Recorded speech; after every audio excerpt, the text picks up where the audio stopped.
Welcome to the Metaphorosis magazine podcast, your home for beautifully made speculative fiction. The magazine is edited by B. Morris Allen, and I'm your host, Matt Gomez. This week's story is Queen of Crows by Rachel Ayers. Rachel Ayers lives in Alaska, where she writes and hosts shows for Sweet Cheeks Cabaret, Daydreams, and Stares at Mountains. She has a master's in library and information science, which comes in handy at odd hours. She is a regular contributor at Tor.com, and she obsesses over fairy tales more than can possibly be healthy.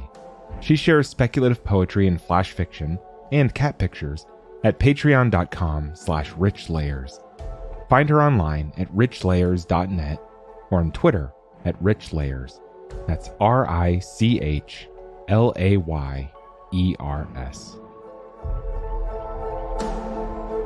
Let's jump in.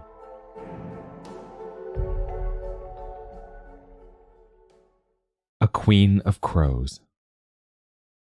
Mag loved the witch's kitchen, though it did not love her back. There were shelves of cookbooks and spellbooks, as well as histories and tales. Herbs hung from the rafters, spices in their jars on the shelf. The stone hearth with its tremendous mantel was her favorite place to sit and flip through the pages, or sort through the apples, or peel the potatoes. The kitchen garden, walled and hidden, was a tidy riot of scents and flavors, and Mag knew them all. The witches left her alone, often enough, though not idle. Then the sparrows and robins would come and tell her stories of far-off places, good witches and dancing princesses, glass slippers, wolves in red capes, and maidens trapped in towers rescued by woodcutters. She had no sense of her own age, though the witches often called her pretty young one, and she did not know how old she was when she realized that, however unlikely it was, a prince or a woodcutter coming to her rescue would be a great adventure. She was far too timid to imagine undertaking a quest alone, but a brave companion or a true love made her daydreams safer. Mostly, she was too busy to think of such things. The three witches kept her cooking, cleaning, grinding herbs for their spells, and whatever other little task they brought her. She mended for them, read to them from ancient grimoires, and brushed their long, sleek hair. Nobody followed the road to the witch's cottage. No princes, no woodcutters, nor even big bad wolves, by coincidence or design, wandered by and invited her to be whisked away from the witches and their work. Mag's entire life might have consisted of nothing more than fairy stories and her little bit of kitchen herbology, except that one summer morning, a murder of crows flew in through the window and settled around her, on the counters and the sink and the unlit stove. One particularly fine specimen sat on the rim of the basin where she was doing the washing. "Shoo," she said. The crow looked at her, unthreatened. "If the witches find you in here, you'll be baked into a pie." The crow cawed. It sounded like laughter. She answered the crow with a caw of her own. The bird went silent, cocked her head at Mag, formed her opinion of the young woman. The bird shook her feathers and sent the others back out the window. 1, 2, 3, 4, 5 crows for riches. Mag had heard the rhyme, so this last one must be their queen. She got a handful of oats from the barrel and held it out. The crow gave her that doubtful, cocked head expression again. "Go on then, your highness," said Mag, and the crow dipped her beak into the heap of seed, tossing her head back to swallow. "Hardly appetizing, child," the crow told her with great dignity. Mag thought for a moment, then offered her a dried plum. The queen crow took this as well, and seemed to prefer it. She preened for a moment, ignoring Mag, who shrugged and went back to her scrubbing. "Don't want to talk, then? You aren't much company," Mag scolded, but the queen did not deign to answer. When she splashed the crow with a bit of sudsy water, she squawked in indignation, ruffled her feathers, and flew out the window. Mag laughed and thought no more about it.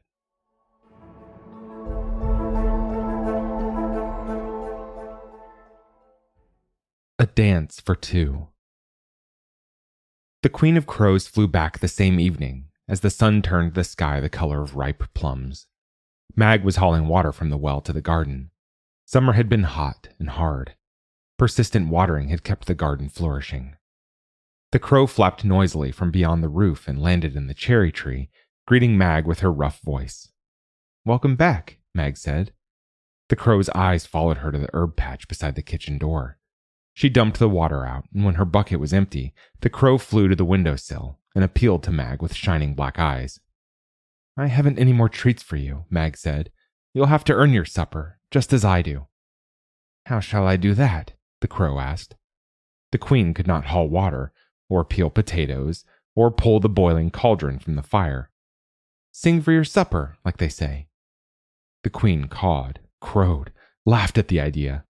Her throaty, cackling voice was by no means pleasant, yet Mag found she was pleased by the effort, and went about preparing dinner for the witches, and herself, and the crow.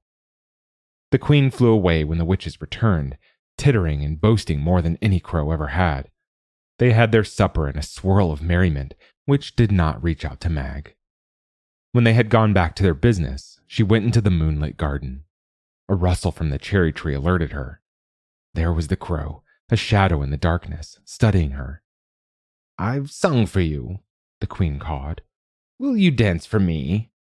"You sang for your supper," Mag countered. "What shall I dance for?" The queen cocked her head one way, and then the other. "For my curiosity," she ventured, which Mag liked, but I don't know how. "If my singing pleased you, I assure you your dancing will please me." So she swayed and turned and raised her arms to the moon. Witches' chants played in her head, and she moved to their rhythm, shuffling and then spinning with growing grace. The crow's head bobbed to her movements. She flew to join Mag, becoming impossibly large, touched her wingtips to Mag's outspread hands. Black feathers fell away to reveal black skin, and they danced. All night, they twirled and spun in the garden, laughing and cawing at each other in equal measure. As the sun peeked over the horizon, the crow caught up the feather cloak she'd cast aside for the dance, changed again in a burst of wings and feathers, and flew away.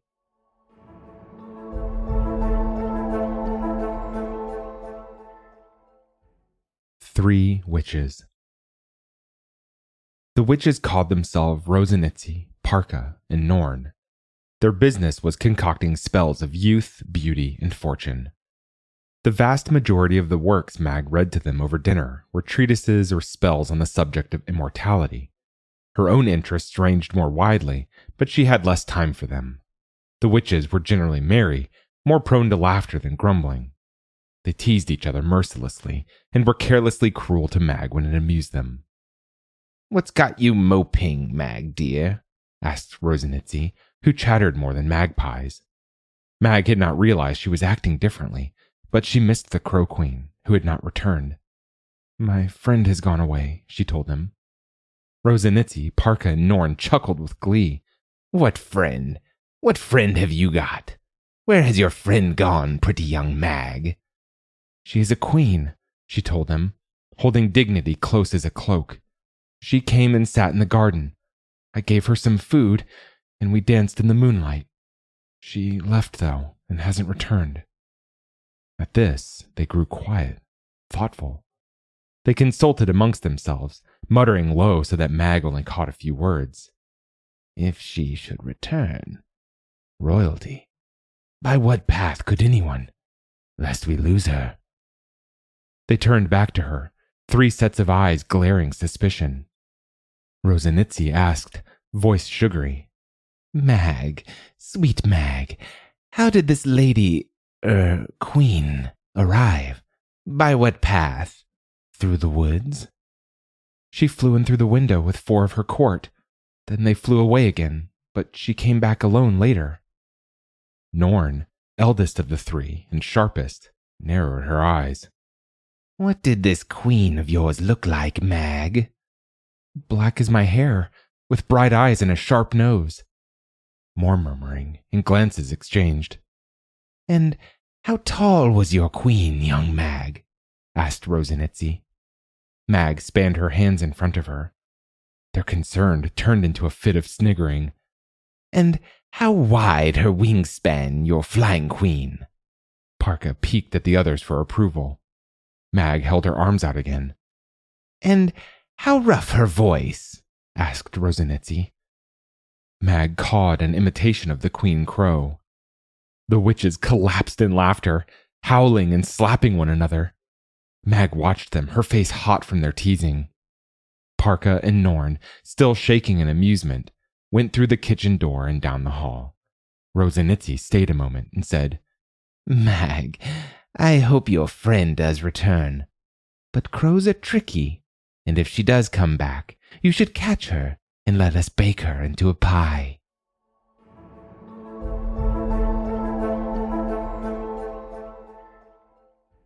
Four small losses. Rarely was Mag tempted into an act of disobedience, but in her longing for the queen crow to return, she found herself in a sour and disagreeable mood.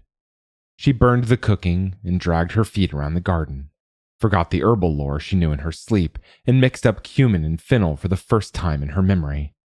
She did the washing and mending, but so slowly and so ill that she had to do it all twice. She answered the witch's questions in surly tones or grunts. It went on for weeks, until Rosanitzi came into the kitchen and asked her what was wrong. Mag shrugged and continued to scrub the stew pot without vigor. Dear, pretty Mag. Rosanitzi drew her away from the sink to sit at the table. You know that we three care for you, and feed you, and provide for all your needs. All we ask for in return is your unquestioning obedience. You understand that, right?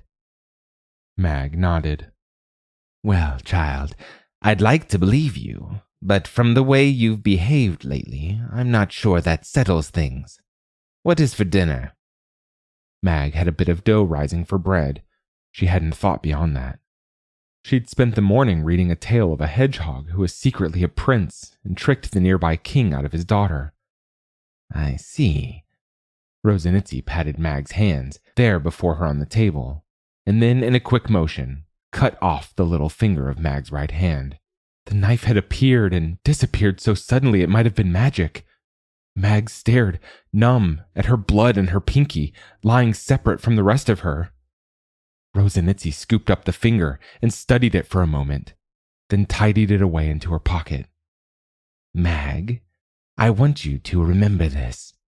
It's a moment to help you focus. We're doing very important work, and we can't be bothered with cooking and cleaning. We depend on you. Rosanitzi bustled out of the kitchen. Then the pain started, and Mag wailed. Though the witches had punished Mag before, they had never done anything so permanent. Mag, shocked at this betrayal, gave up thoughts of blackbirds and night dances. She grew accustomed to the loss, regained her dexterity once the pain faded. Norn put her finger bones on the mantel, and it was enough to remind Mag of her place. She did not even need to consult the books once she recalled herself to focus, to concoct a balm to stop the ghost of her finger from itching. She did have company, an occasional robin or blue jay, but never a crow. She worked up the nerve, finally, and asked for news of the queen crow. A sparrow told her that she'd given up her crown and was dancing with ladies-in-waiting in a distant palace. Late one night, an owl told her that the queen crow had married a prince, the youngest son of a faraway king. Yes, indeed. The owl blinked down at Mag's astonishment. The court of crows flew for 7 days to a kingdom of spiraling towers and bright flowers. A sunny place with too much daylight. Warm, though. I don't understand, Mag protested. Oh, well, the farther south one travels, the warmer the seasons. Mag crossed her arms. I meant about the court of crows and the wedding. Ah. The owl shuffled in her feathers, settling into the crook of the branch. There was a ball at the Grand Palace, a 3-day extravaganza, where beautiful ladies and handsome men were dancing together, wearing shimmering garments and feather masks. The Crow Queen flew down to join them and took the form of a woman, and wore her feathers as a magnificent cape. At the end of 3 nights, the prince was to choose a bride from the revelers. I think I know the story, said Mag, or at least she had heard one like it. I did not attend to the details, the owl admitted. The Crow Queen, however, danced with one lord more than all the others. He wore raiment of gold, radiant as sunlight.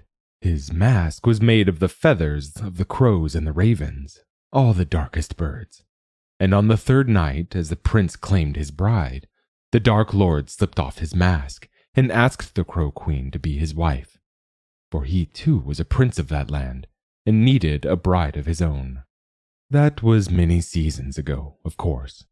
The rest of the court of crows scattered, and it was some time more recent that I heard these tidings. Mag felt foolish.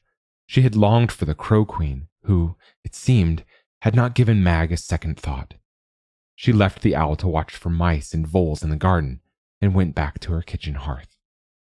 Mag wept all night, surrounded by the scent of the thyme and rue she'd bundled to dry above the hearth. At dawn, she crept back to her bed in the corner of the kitchen and recited herbal lore to herself until she fell asleep. Norn was not pleased. She woke Mag, shaking her until the girl sat up and stared at her, blinking in the light.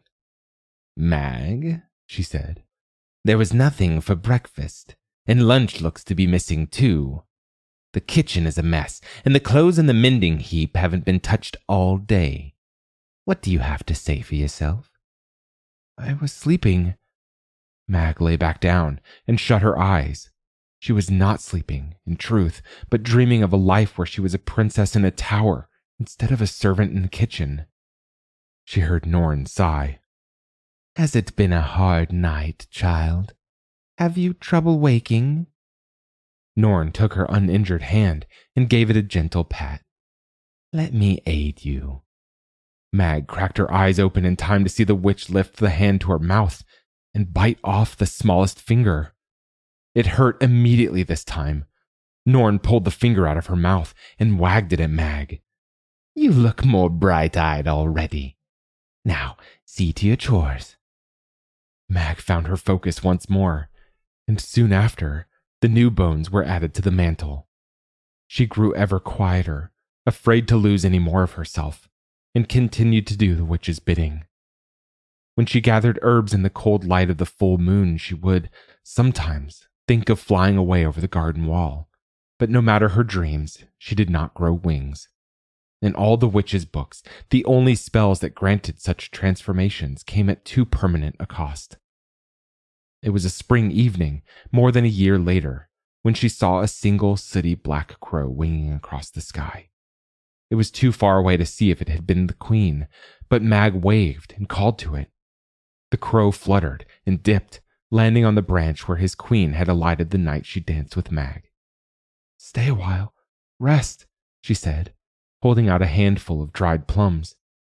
"Tell me of your queen." "Oh, our queen. She has gone quite mad, or so they say." The crow plucked the fattest plum from Mag's palm. "Mad?" Mag prompted. The bird took his time over the fruit. "Well, in the way of a creature who cannot be herself," he clarified, chortling over another choice plum. Mag sighed in sympathy. "She cannot be cured of her humanity." The crow eyed her suspiciously, and then gulped the last plum.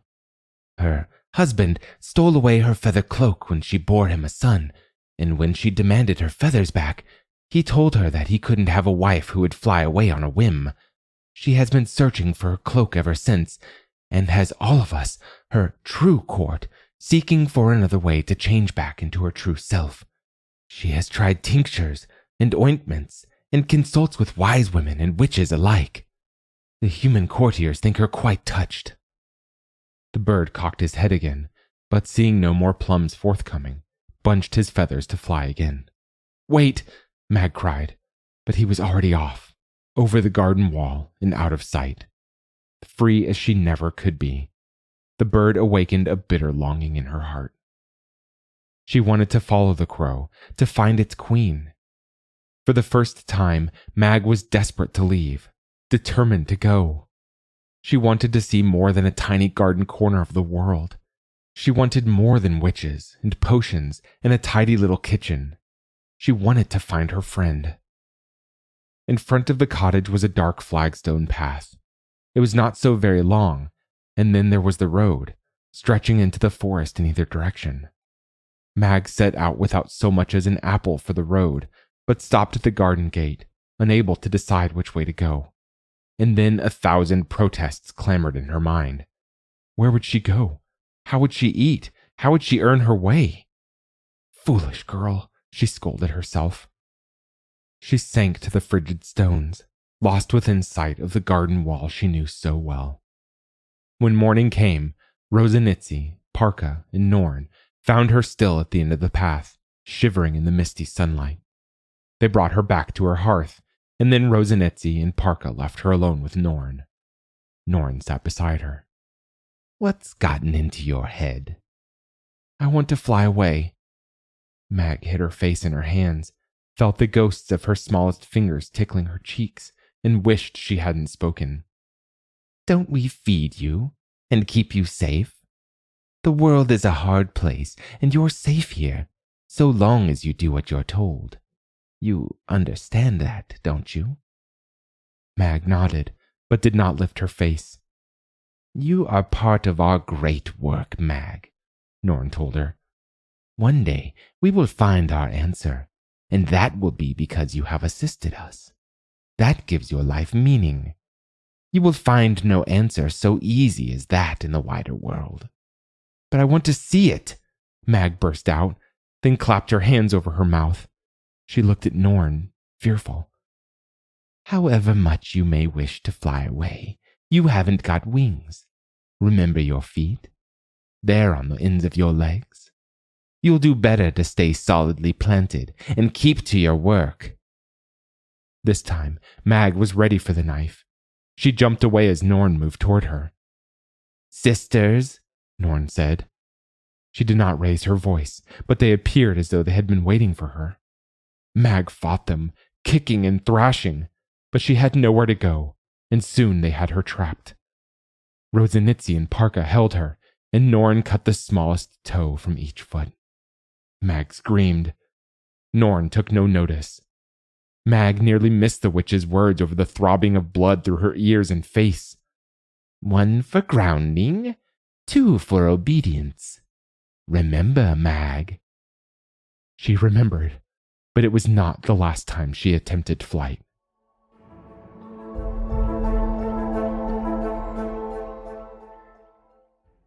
"5 years. On the 5th anniversary of her flying away, the Queen of Crows returned as though only days had passed. She sat on the kitchen mantel, next to Mag's tiny bones, and cawed impatiently at Mag when she did not look up from her chair beside the fire. Go away, bird. It was evening. She was nearly finished hemming Norn's new skirt, and she wanted to go to bed early. Why do you hunch over your work and speak like an old woman? The crow asked her. Your face is not lined. Your hair is not gray. Now she glared at the queen with the full force of her anger and despair. Why should I be young and happy? Is my life so wonderful? Is my life worth anything at all? The crow fluttered, but settled again. Your life is hard, and I owe you an apology for leaving you and more. Will you listen to my story and decide if you can forgive me? Mag pushed herself out of the chair and hobbled outside. There was now a shackle on each ankle, and the chain between them was short. Her missing toes ached as winter bowed to spring. She sat on the stoop. The moon was already in the sky, glowing orange on the horizon. The witches were gone to some revelry or mischief. Mag did not know when they would return. The crow followed her and landed on the garden path, inky against the pale flagstones. Do you remember the night we danced in the moonlight? She asked. Mag laughed, not happily. When I watched you dance, I learned how to take off my feathers and stand as a woman. From her place before Mag, she shook herself. Then a cloak of feathers fell away, and she held it in human hands. She sat cross-legged on the stony path.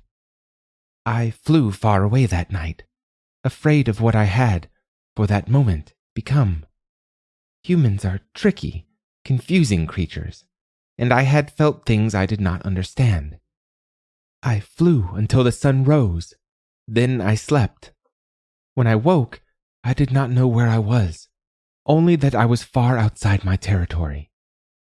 She told Mag of her young prince, who had seemed a brilliant novelty, but had twisted her life into a cage, of her search for a restoration and the hedge witch who had advised her. All this Mag knew, but now the queen told her in greater detail, and her heart twisted as she remembered her own longing to go to her friend's aid. For a time, I was lost in despair, but news came to me that the queen was, at last, expecting a child.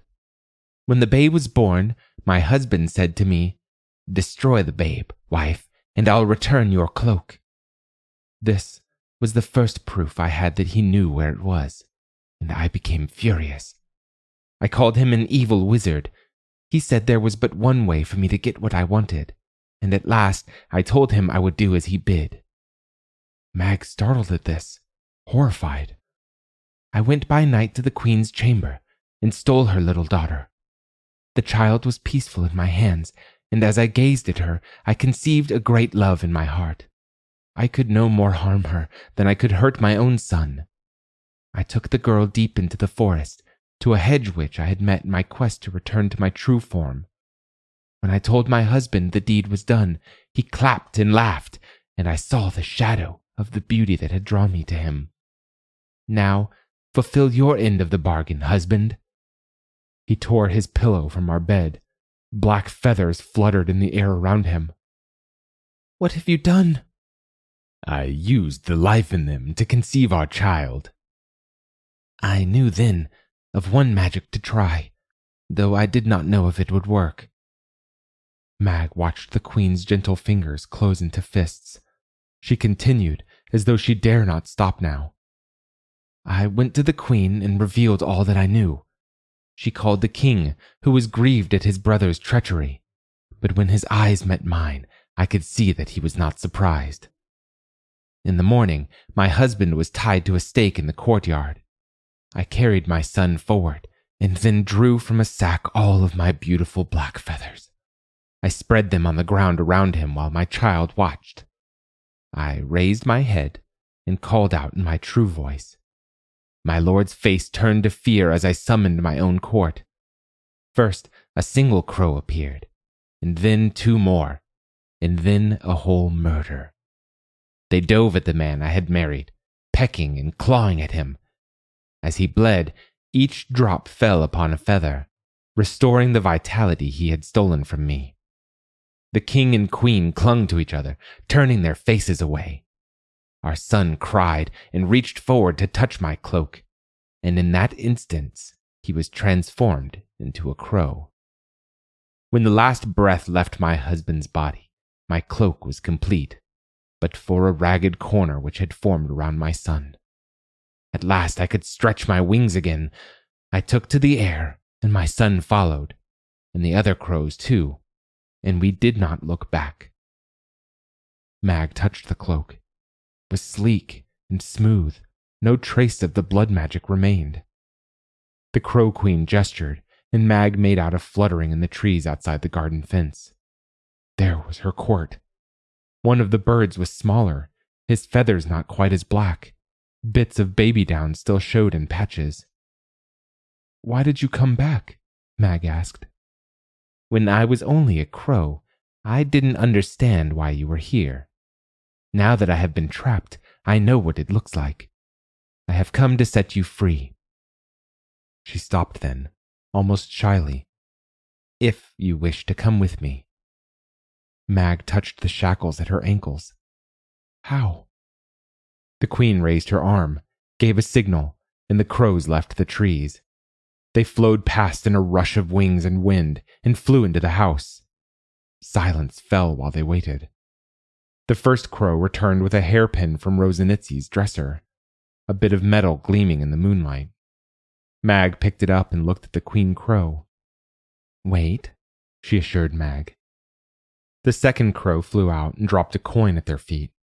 Mag had seen Parka twiddling with it, shining it through her fingers, a few evenings earlier.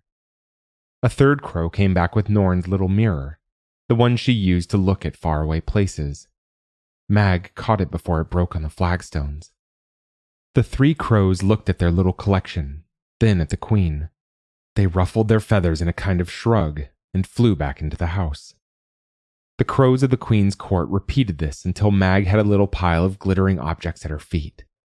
At last, the queen's son returned. In his beak he carried a tiny key, duller in color than the other objects. Mag recognized it.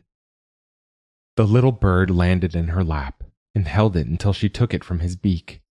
She fit it to the lock at her ankle, and the queen crow reached forward and turned it. The shackle opened with a crack.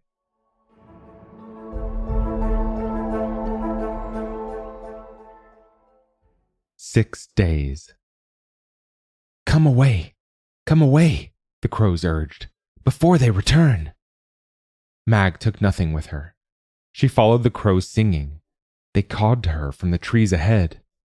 She found she was able to keep a steady pace in spite of leaving her toes on the witch's mantle. They walked all through the night and into the next day. Mag felt lighter with every step away from the witch's cottage. Every new sight refreshed her, whether it was a beautiful lady rushing by in a gilded coach, or an old man ambling along with a load of firewood, or a young lad guarding minuscule treasures in his wary fists. They passed through the woods, and then a little hamlet, and then onto a broader road. The crow's son joined them for a time, utterly silent, toddling along, then took to the air again. The queen crow herself seemed content to walk with Mag, watching her take in every scene along the way with as much delight as she took in watching her son discover new things.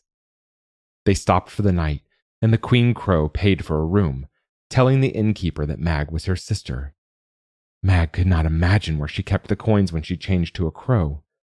She winked at Mag as she shone the money through her clever fingers. Though she was exhausted, Mag was too full of the day to sleep, so the queen told her stories from her life, or that she had heard, long into the night. Mag fell asleep dreaming of distant places, cottages on chickens' legs, and magic lamps. 5 days more, they continued in this fashion. The farther Mag got from the witch's cottage, the more certain she became that this was real. But even so, she did not ask where they were going. A destination was too much to believe. Then she heard laughter.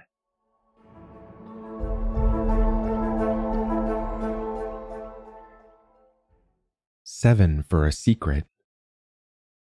The witches came sweeping over the land in a dark wind, finding her as easily as if she were still in the kitchen. They stole her away from the queen crow while she slept, head tucked under her wing, and brought Mag back to her little kitchen hearth. And all her fighting and thrashing and cursing made them laugh more. Mag, we must have you. We are almost at the end of all of our hard work. Don't you want to know what happens?" "I want to leave," Mag said. She would run further this time. They pulled her into the kitchen and sat her at the table. She waited for them to chain her, but they did not. Instead, they pointed to the cauldron, where a murky stew was brewing. "There it is, my dear," said Rosanitzi. "The key to our immortality at last. Everyone dies, but we will break our fate. After all our long preparations, we have only to test it." "I don't want to be immortal." Mag leaned away from their gazes. They cackled. "Oh, you won't, pretty Mag," said Parka. "We have undergone intense rituals, sacrificed many things, and prepared our bodies. The potion will not make you immortal." "Then why do you want to test it on me?" she asked. She wondered if she could bolt for the door. One look at their faces killed the thought. They would catch her before she made it outside. "If you take it, we can observe the effects and match them with our studies. Then we will know the potion has been properly prepared," Norn explained.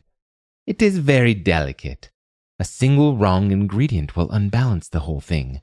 But I promise you, Mag, you will smile if you taste it.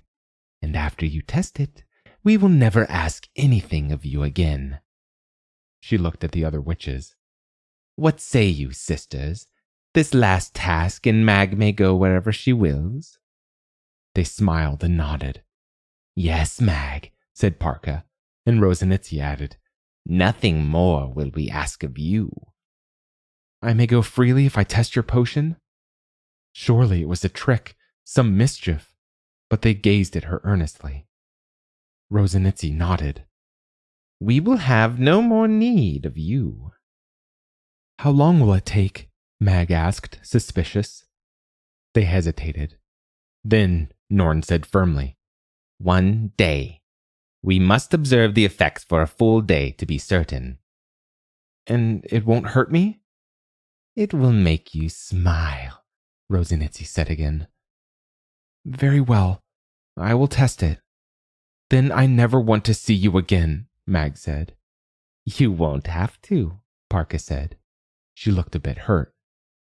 Norn dipped a spoonful of the stuff and brought it to Mag's mouth, feeding her like a babe. It did not taste as bad as it looked, bitter, but with the sharpness of fresh herbs. She swallowed and waited. It started in her stomach, a cramp, a slight discomfort. She pressed her hands against her belly. Norn, Rosanitzi, and Parka were nodding, smiling, pleased. And it spread, a hot, cramping pain, worse than anything Mag had ever known. She tumbled out of her chair, collapsing to the floor as fire and chills raced through her body. She gasped at the shock of it and crumbled beside the hearth. Very good, Norn said, checking the sheaf of notes she held. It is going as I expected. We will check on you soon, Rosanitzi said, patting Mag's head. Each touch sent daggers through her skull. The witches left her alone. They didn't need to chain her. She couldn't even crawl. The queen crow flew in through the window. She transformed in an instant and knelt beside Mag. What have they done? Mag could not answer. The queen touched her face with feather-light fingers. She studied the cauldron, the spoon resting on the table. They are killing you. Mag nodded and squeezed her eyes shut. Come away, the crow said. Hurry, she said. Mag could not move. Stay, she pleaded. An hour later, Rosanitzi returned. The crow flew away before she entered the room. Another dose, my dear. This one should go a bit better. She fed Mag another spoonful. The effect spread through her body again. She grew heavy, as though the earth had decided to draw her closer. The pain chasing through her body thumped its now familiar rhythm. It was harder still to move. When Rosanitzi left, the crow came back. Mag knew, then, of one last magic to try, though she did not know if it would work. May I have a feather? Mag asked. The queen plucked one, long and dark as night, from her cloak. Mag pointed toward the cauldron, and the crow dropped it into the potion. Come back here, Mag whispered. If you will. It helps, I think. She reached out a leaden hand. The queen returned and held her fingers carefully until they heard Norn coming into the kitchen. Each time Norn fed her a sip, the potion grew clearer, as though Mag were draining the color from it. Mag sank and then floated, was sick and then hot and then numb. Sometimes Norn asked her how she was feeling. Sometimes she was able to answer. After each dose, the queen crow or one of her court added a feather, which disappeared with no more than a sizzle and wisp of light. It was, she reasoned, no more risky than doing nothing. She did not believe the witches would let her leave alive. One more taste after this, Norn said, late in the night, and fed Mag a spoonful that made her tingle all over. The crow returned and prepared to drop another feather into the potion, a downy feather from her son. No, Mag said. She tipped her beak at Mag quizzically. She pointed at the mantle. The queen found Mag's finger and toe bones where the witches had left them.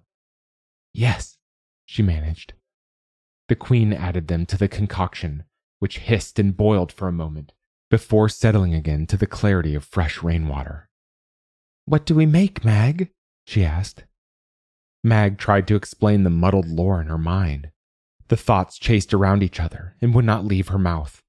She was not even certain that her idea would work if the witch's potion was too strong for her to change.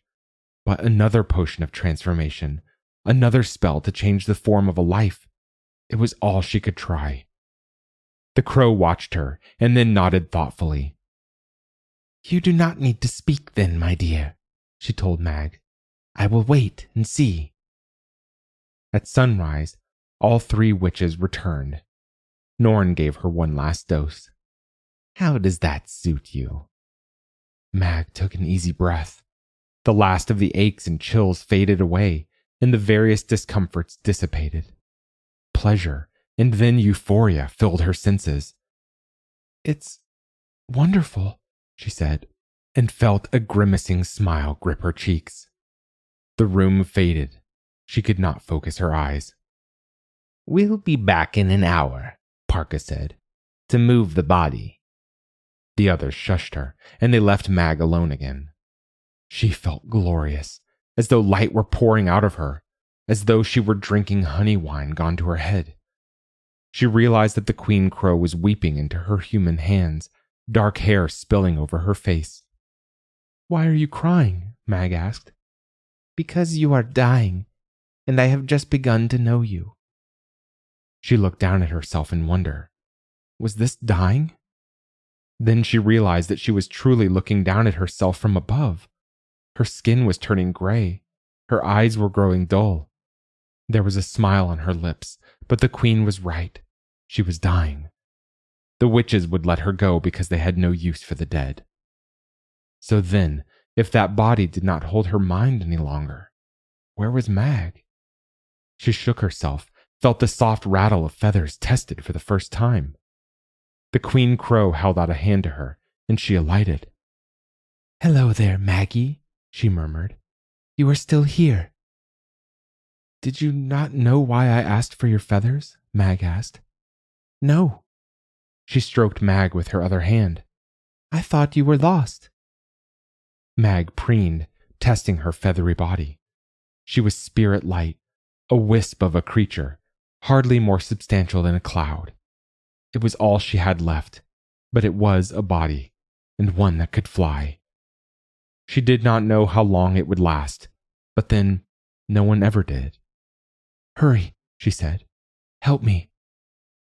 She flew out to the garden and plucked elderberries, Evil's bane. They bled red on their white blossoms as she tugged them free. She winged back and dropped them into the cauldron. They disappeared in the clear potion, with nothing but a wisp of steam to show they'd ever been. Next, flax and horehound for purification.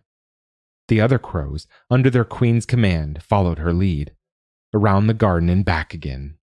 Now rue and vervain, cleansing herbs, the potions still and clear as water. Rosemary, distinctive, purifying. And last, ague root, also called crowcorn, hexbreaker, ritual uncrosser. Her beloved kitchen and garden had never loved her back, but she knew every herb and its effect. With every gleaning from the garden and from her years studying their books, she bent the potion to her own purpose. The witches returned to the kitchen, a dead girl and a new potion. Mag lingered under the eaves. "See how she smiles, even in death," Norn said. "See how her skin is like stone. The potion has worked as described on an unprepared mortal. It is ready for us now." "I thought she'd grow smaller," said Rosanitzi. "I thought she'd be wrinkled," said Parka. "And I thought our preparations would be done decades ago," Norn said sternly. "Let us finish this thing, sisters." They drank until the cauldron was emptied. Mag fluttered to the trees, where the queen was waiting with her court and her son. They welcomed her into their murder as the witches steamed and shrieked. Mag's spell scoured them of the death they'd twisted back to life, cleaned them of the wrongness they'd collected and clutched over the years. She did not think there would be anything left of them after that. She did not wait to see. The queen crow's court flew away, one as white as a dove. as there and gone as a wisp of cloud. Housewives and hedge witches watched them pass overhead. Some counted 6, and some counted 7, and all kept their secrets to themselves. That was Queen of Crows by Rachel Ayers. Thanks for listening. If you enjoyed this episode, we'd love it if you'd leave us a 5-star review on Apple Podcasts, Spotify, or whatever platform you listen to us on.